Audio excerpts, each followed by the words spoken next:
So talk to me about starting your business today, because you've had many businesses over the years. Tell the audience the name of your firm. Our company is DeRosa Mangold Consulting. It started out as DeRosa Consulting, and I discovered there was things that I didn't know how to do. And I was either going to need to hire somebody or bring somebody in. And I was taught and raised by a mentor here in the DFW area to have lunch every month with your competitors.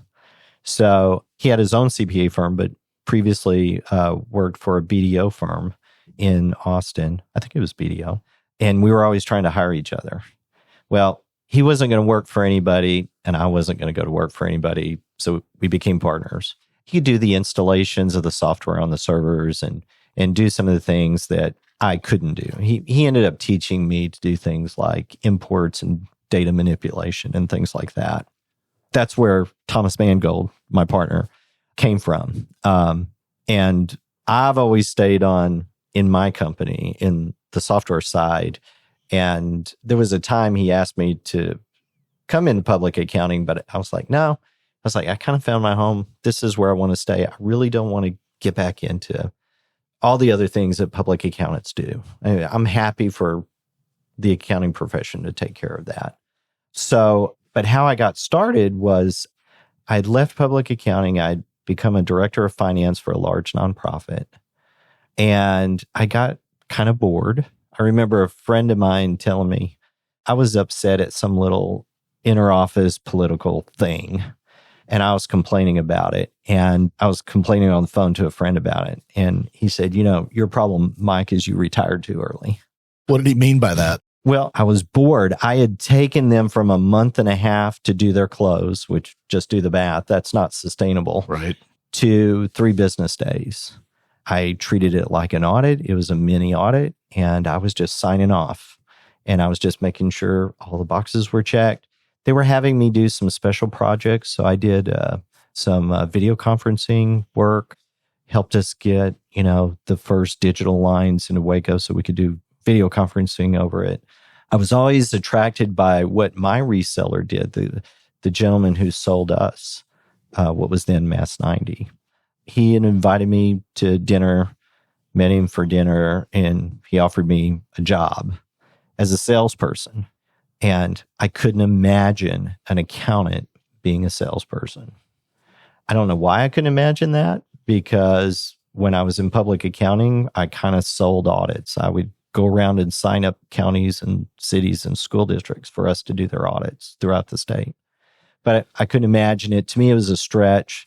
It was a risk. And Brian was probably about 3 years old at the time. Brian is your son? Yeah. And I had another son, Eric, on the way. So I said no and stuck it out until after Eric was born. Okay. And then I called this gentleman back up and I said, you still want to hire me? And he was about to call me anyway, and ended up going to work for him. Loved it, learned a lot about the industry. It was kind of what I always wanted to do. Going back to management information, accounting information classes, I always wanted to help businesses with computing and data management and providing that information, killing the month-end close, because I'd done it. I'd actually done it. And he sold the business. I'd been there 2 years. He sold the business.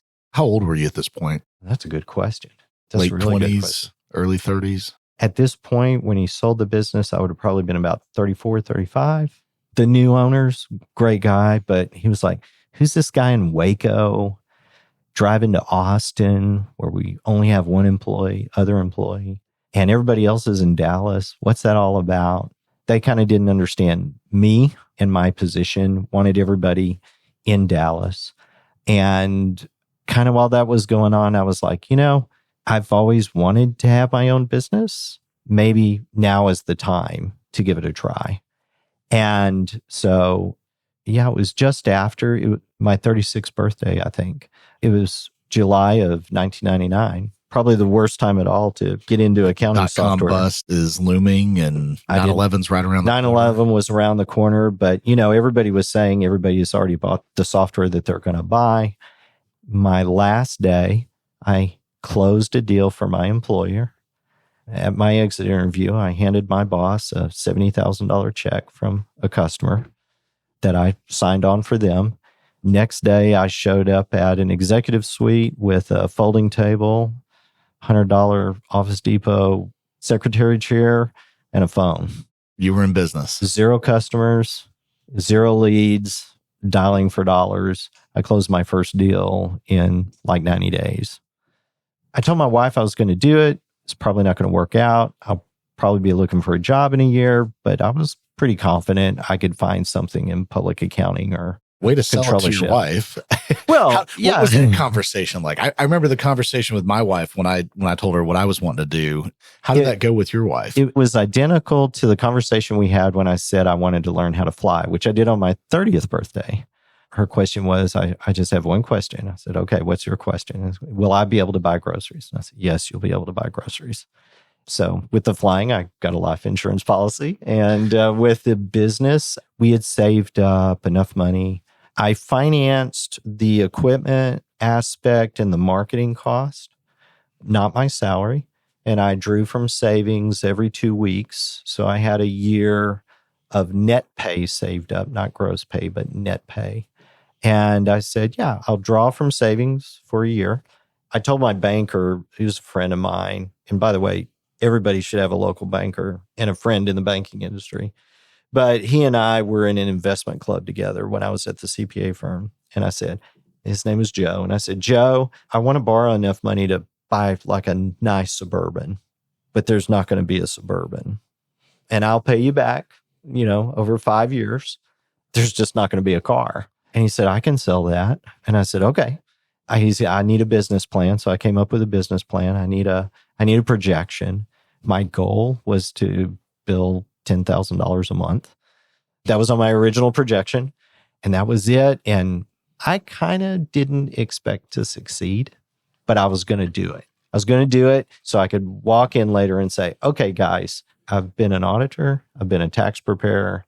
I've been a director of finance, and I've been a business owner. I now have a 360-degree view. And then somewhere around 70 to 90 to 120 days, something just kicked in and said, you need to get some dollars coming in the door. By the end of the first year, I was able to withdraw my salary, which was greater than the previous year. As a W-2 employee working for yes, somebody else. But which is what you should do, right? Don't be a sole proprietor, be a corporation. Mm-hmm. You can be an S corporation. Yeah, deduct those payroll taxes. You start a business that you're not expecting to succeed. Mm-hmm. You convince a bank to give you a loan equivalent to the value of a car, but there was no car. Right. It was my third bank try, by the way. It took 3 tries. Okay. Some guy wanted me to plant radishes. I don't know what he was talking about. I don't know why I didn't go to Joe first, because he's a friend of mine, but I didn't.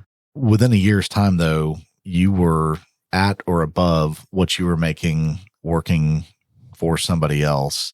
What did that feel like? A Dale Carnegie kind of thing, right? I can tell you where I was standing. I can tell you the smell in the air. I can tell you the building I was in, because I took the money and I put in my brokerage account. So one of the advantages of getting paid like a farmer, which goes back to my roots, right? It was harvest time. I was able to save. I put like $10,000 away because I had been, on a meager salary all year that was coming out of my savings, and I harvested my salary almost all at once. So yeah, I was able to put money away and replenish my savings.